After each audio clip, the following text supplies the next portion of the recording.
अनुच्छेद 20 को देखते हैं। भारतीय संविधान में आपातकाल के दौरान जो दो मौलिक अधिकार के जिन दो अनुच्छेद के अधिकार नागरिक को या व्यक्ति को प्राप्त रहता है यानी सुरक्षित रहता है, वो दो है अनुच्छेद 20 और अनुच्छेद 21। अनुच्छेद 20 और अनुच्छेद 21 के अंतर्गत व्यक्ति को जो अधिकार प्राप्त है वो आपातकाल के दौरान भी सुरक्षित रहता है, यानी उस दौरान भी यह अधिकार व्यक्ति से छीना नहीं जा सकता है। तो हम यहाँ अनुच्छेद 20 की चर्चा करेंगे।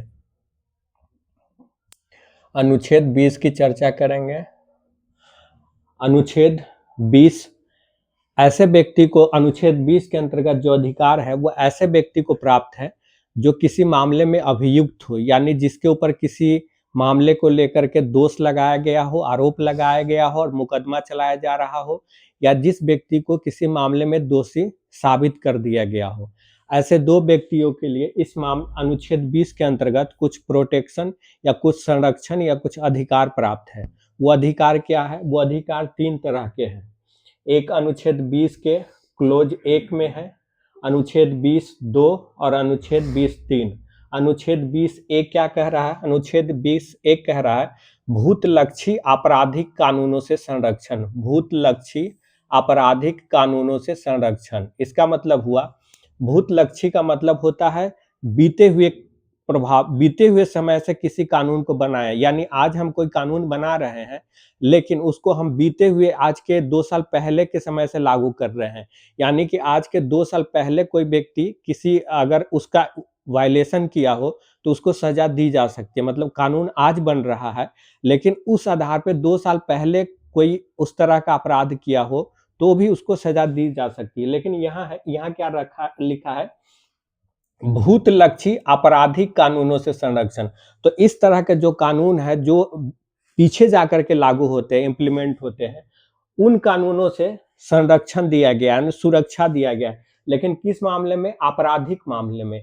यानी आपराधिक मामलों में, यानी फौजदारी के मामलों में या आपराधिक मामलों में सरकार कोई ऐसा कानून नहीं बना सकती है जिसके आधार पे अगर कानून आज बन रहा है और उसमें जिस चीज को लिए अपराध ठहराया गया है वैसा कृत्य कोई आज कानून बनने से बहुत पहले किया हो और फिर उसके लिए आज के कानून के आधार पे उसको दोषी ठहरा दिया जाए और उसको सजा दे दिया जाए, ऐसा नहीं हो सकता है। यानी एक व्यक्ति को तभी दोषी ठहराया जा सकता है या सजा दिया जा सकता है जब वो वर्तमान में प्रचलित किसी कानून का उल्लंघन किया हो। पहली बात क्या हुआ? वर्तमान में प्रचलित कानून का उल्लंघन।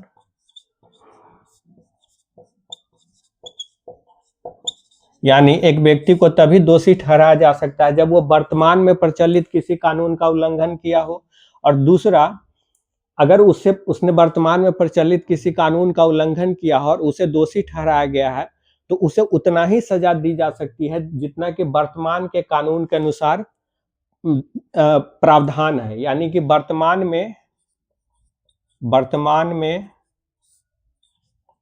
सजा का जितना प्रावधान है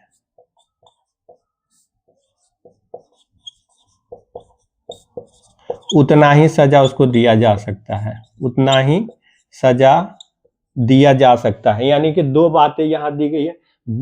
अनुच्छेद 20(21) में दो बातें कही गई है। एक तो किसी व्यक्ति को सिर्फ प्रचलित कानून के उल्लंघन के लिए ही दोषी ठहराया जा सकता है, किसी ऐसे कानून के उल्लंघन के लिए नहीं जो कानून आज बनाया जाए और उसे भूतलक्षी प्रभाव से, यानी बीते हुए समय से, जो समय बीत गया है तब से लागू किया जाए।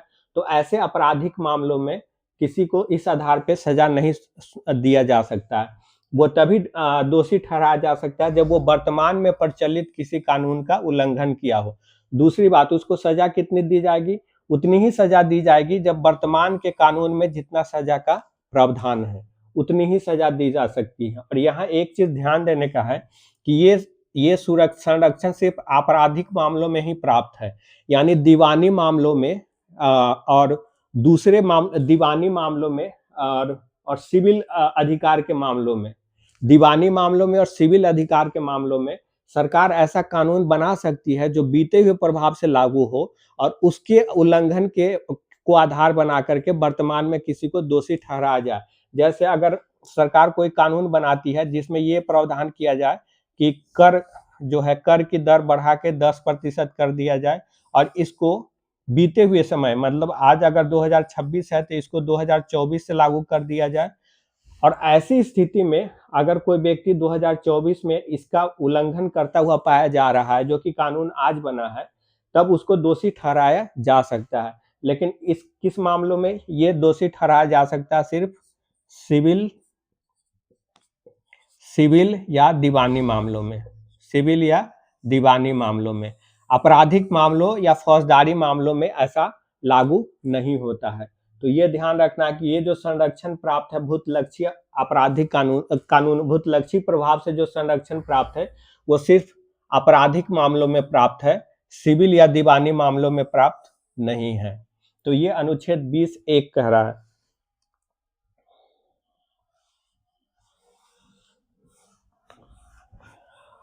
अब अनुच्छेद 20(2) कह रहा है, ये कहता है दोहरे दंड से संरक्षण, डबल दोहरा दंड। अनुच्छेद 20(2) ये कह रहा है कि एक व्यक्ति को एक अपराध के लिए एक से अधिक बार दंडित नहीं किया जा सकता है। नहीं, एक व्यक्ति को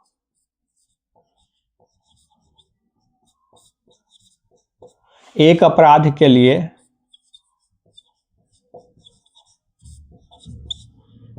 एक ही बार दंडित किया जा सकता है, एक ही बार दंडित किया जा सकता है, एक ही बार दंडित किया जा सकता है। एक व्यक्ति को एक अपराध के लिए एक ही बार दंडित किया जा सकता है, एक व्यक्ति को एक अपराध के लिए एक से अधिक बार दंडित नहीं किया जा सकता है। तो यही है दोहरे दंड से संरक्षण या दोहरे दंड से सुरक्षा। 20(2) में क्या है? दोहरे दंड से सुरक्षा प्राप्त है। लेकिन ये यहाँ भी एक अपवाद है, वो अपवाद ये है कि ये दोहरे दंड से सुरक्षा जो प्राप्त है वो सिर्फ न्यायिक मामलों में प्राप्त है, न्यायिक मामलों में, यानी न्यायपालिका के सामने जो कार्रवाई चलेगी उसमें ये सुरक्षा प्राप्त है, प्रशासनिक मामलों में प्राप्त नहीं है। ये प्रशासनिक मामलों में प्राप्त नहीं है, प्रशासनिक मामलों में ये सुरक्षा प्राप्त नहीं है, प्रशासनिक मामलों में ये सुरक्षा प्राप्त नहीं है। सिर्फ न्यायिक मामलों यानी कि जो ट्रायल या इस तरह की कार्रवाई न्यायपालिका के सामने चलेगी वहीं पे ये दोहरे दंड से संरक्षण प्राप्त है। लेकिन जो प्रशासनिक मामलों में होगा, प्रशासनिक स्तर पे होगा या जो विभागीय स्तर पे होगा, वहां इस तरह ये इस दोहरे दंड से संरक्षण प्राप्त नहीं है। तो ये आपको याद रखना है कि 20(2) का जो सुरक्षा या संरक्षण प्राप्त है वो सिर्फ न्यायिक मामलों में प्राप्त है, प्रशासनिक मामलों में प्राप्त नहीं है। और जो तीसरा है वो है आत्म अभिशंसन से सुरक्षा। आत्म अभिशंसन होता है सेल्फ इंक्रिमिनेशन। इसका मतलब हुआ कि किसी व्यक्ति को अपने खिलाफ ही गवाही देने के लिए बाध्य नहीं किया जा सकता, यानी किसी के ऊपर अपने अपने खिलाफ ही, यानी किसी के ऊपर अगर मुकदमा चल रहा है तो उसको इस बात के लिए बाध्य नहीं किया जा सकता है कि वह अपने ही खिलाफ गवाही दे, यानी खुद ही को खुद ही अपने ही खिलाफ खुद से गवाही दे, यानी स्वयं से ही अपने को अपराधी बताए या बताने की कोशिश करे या स्वयं से ये स्वीकार करे कि हमने ये अपराध किया है। तो इसके लिए उसके ऊपर दबाव नहीं बनाया जा सकता, उसके ऊपर इस तरह का प्रेशर नहीं बनाया जा सकता, उसके साथ ये जबरदस्ती नहीं की जा सकती कि उसे जबरन अपने खिलाफ ही गवाही देने के लिए बाध्य किया जाए। तो अनुच्छेद 20 के अंतर्गत ये 3 संरक्षण प्राप्त है और ऐसे व्यक्ति को प्राप्त है जिसके ऊपर कोई मुकदमा चल रहा हो या जिसको किसी मामले में अभियुक्त बनाया गया हो या जिसे दोषी ठहरा दिया गया हो। ऐसे व्यक्ति को ये 3 संरक्षण प्राप्त है अनुच्छेद 20 के अंतर्गत।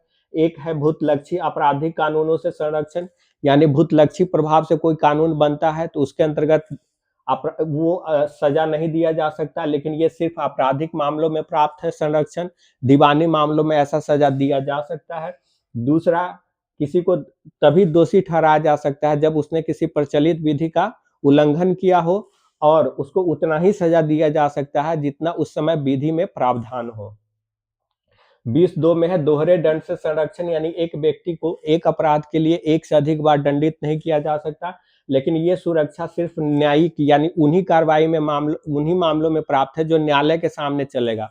प्रशासनिक अधिकारियों के सामने या प्रशासनिक मामलों में जो कार्रवाई होगी उसमें इस दोहरे दंड से संरक्षण प्राप्त नहीं है। और तीसरा है कि एक व्यक्ति को अपने ही खिलाफ गवाही देने के लिए बाध्य नहीं किया जा सकता है।